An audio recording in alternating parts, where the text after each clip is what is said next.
So we have the Mimic. The Mimic, in the 3rd edition, it's defined as an aberration, which means a kind of non-natural creature. It's shape changer, unlike anything you'll find in the real world, that usually mimics an inanimate object, something that an adventurer might seek, most commonly seen in video games and in D&D as a chest. Usually it's something that players will be drawn to immediately. Mimics in the wild, if you can call it that, would be creatures that seek to lure prey in. They will mimic anything that their prey would want to approach. In one of my games recently, I had a mimic pretend to be a wild fruit on a tree, which one of the players went on to try and pick and had to fight said mimic. It was pretended to be a fruit that the local frogs eat, so whenever the frogs came by, it would eat them. Mimic goes all the way back to 1st edition. I think it was back in the original Monster Manual, written originally by Gary Gygax back in the 70s. Gygax writes that they are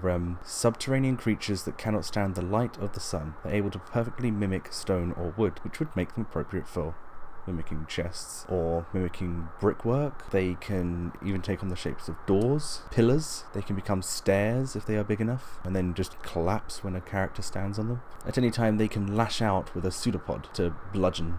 An example of a mimic-like creature in media would be Ditto from Pokemon. It functions much like a mimic, however it turns into Pokemon rather than items. And mimics, they also excrete a type of adhesive glue, which means that when a character or creature would touch one, they would become adhered to it, stuck to it, superglued to the mimic, making them extremely difficult to deal with. And they typically move around a little bit looking for prey. It's worth noting that they are not evil creatures, they are neutral. They are simply seeking prey. They are not too fussed if that prey is intelligent. I don't think mimics even, I don't know if they're smart enough to tell if something's intelligent, but they do know that adventurers very, very much like gold and treasure chests, so they often mimic treasure chests or other valuable items that a player might want to approach and or grab. All the better if it's something that a player would actively grab hold of or stick their hand in. Some particularly small mimics or young mimics might pretend to be something very, very small, like a bag of gold or food on a plate, and especially those smaller mimics are amenable to bribery. If they are offered food or gold, they will usually be willing to back off the food to feed it or gold to lure in other creatures. And possibly they can be befriended if provided the food or gold on a regular occasion, preferably food. They will become amenable to the creature's presence and possibly not be hostile, at which point they can kind of be trained. And there is a larger kind of mimic which are much more predatory and will turn themselves into things like outhouses or a shed or a hut, or perhaps if big enough, might turn themselves into entire treasure rooms, the treasure on the floor being just its tongue. And by the time you're inside and find out that it's a mimic, it's too late. You're inside the creature, being crushed. There is a ecology of the mimic feature in Dragon Magazine number 75.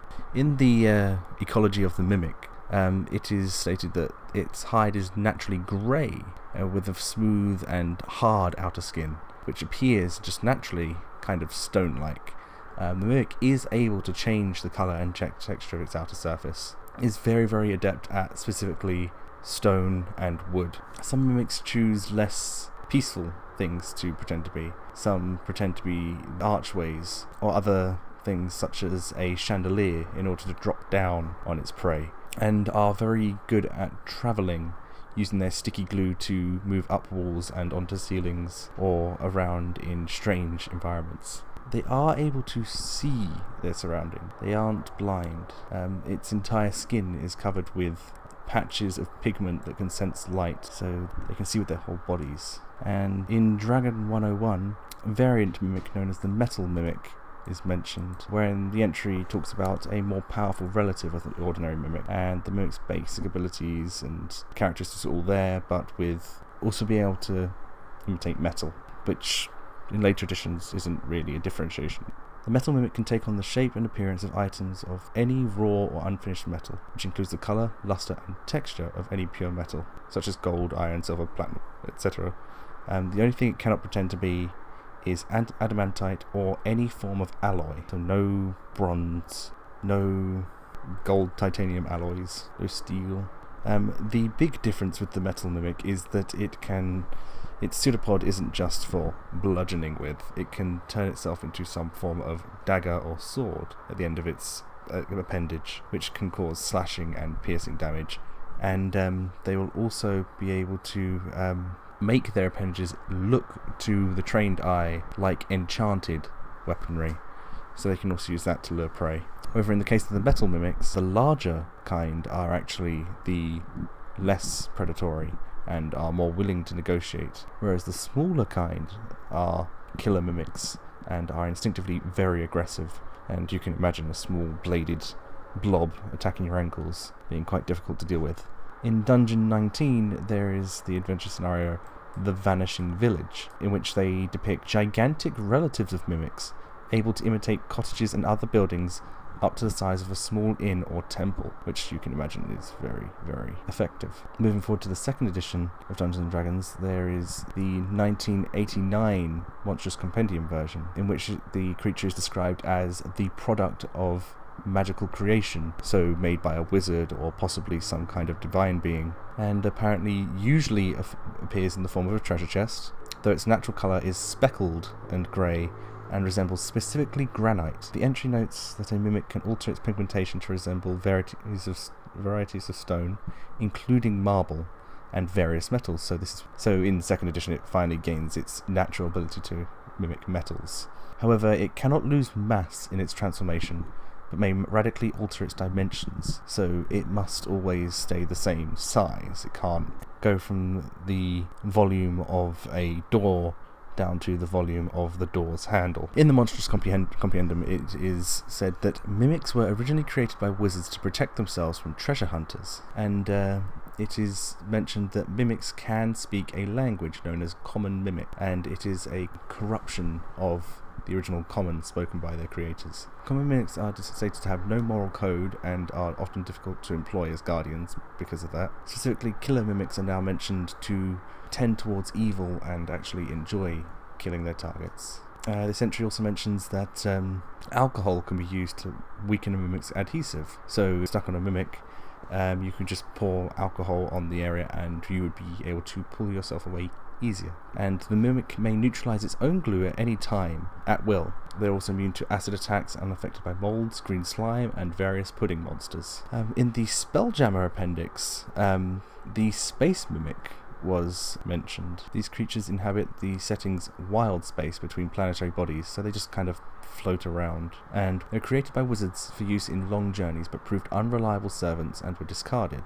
So they're just thrown off of Spelljammer ships into wild space. A space mimic's natural skin is described as pitch black with small specks of twinkling light imitating a space background, so you can imagine just wandering into them. Sometimes they'll pass themselves off as the debris of ships floating around in wild space, like scrap.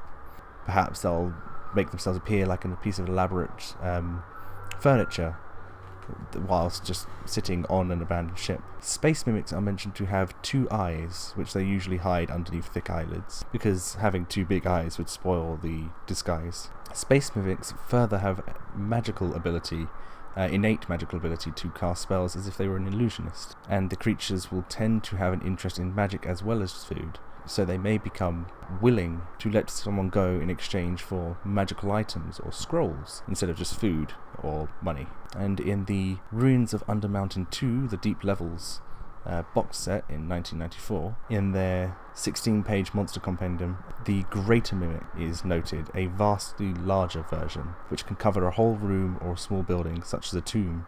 Note that this says cover, rather than just pretend to be. It would cover the inside area so as to collapse onto someone and the building would still stand outside. The mimic then may be able to take on the shape of a casket or something and fool any onlookers into thinking that the person has just disappeared. The largest known specimen of a greater mimic can cover a 40-foot or 9.1 meter cubic area. It's quite big. It's able to mimic entire rooms of furniture, treasure, and tapestries. They're able to block off entire corridors, which are shaped to become a room with entrance doors on each side, so that when a prey walks into it, the greater mimic will always use enticements such as simulated treasure or furniture to lure prey, and will wait until the entire group enters before it attacks, to maximize its gain. Just before attacking, it will release natural adhesive across all surfaces and attack by slamming the walls of its structure together really hard and really fast. A minority of greater mimics can develop an ability to display illusionary creatures inside of itself, pretending to speak through these creatures' mouths. So you can imagine approaching a wizard in his library, and that wizard turning out to be an illusion and the entire library being a mimic. There is also mention of 3 varieties of house hunter mimics in the Monstrous Compendium Annual 1 from 1994. The Monster Manual in 2000 for 3rd edition D&D once again prints the creature and lists it as an aberration. The book describes mimics as strange and deadly creatures that can change their pigmentation and shape. They use this ability to lure hapless victims close enough to slay. 3rd edition mimic, it is noted that when struck with a weapon, the weapon becomes stuck to the mimic due to its slimy adhesive, though the weapon can be pulled off with a strong enough roll. In 3rd edition, the mimic can assume the general shape of any object that fills up to roughly 150 feet, or 4.2 meters cubed. The mimic also appears in the revised Monster Manual in 2003 for 3.5 edition. The book notes that a mimic begins to crush any creature which becomes stuck to one of the mimic's pseudopods. 3rd edition, the creature does lose its language. It no longer has the common mimic, which I think if you want to put that in your game, you should absolutely feel free to do so as the GM. Give them their own version of common, their own twisted, garbled dialect based off of the wizards that created them.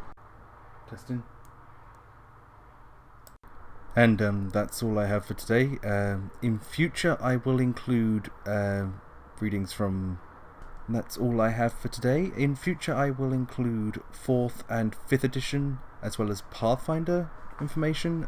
This was an experimental video just to see if it got any traction, if anyone was interested.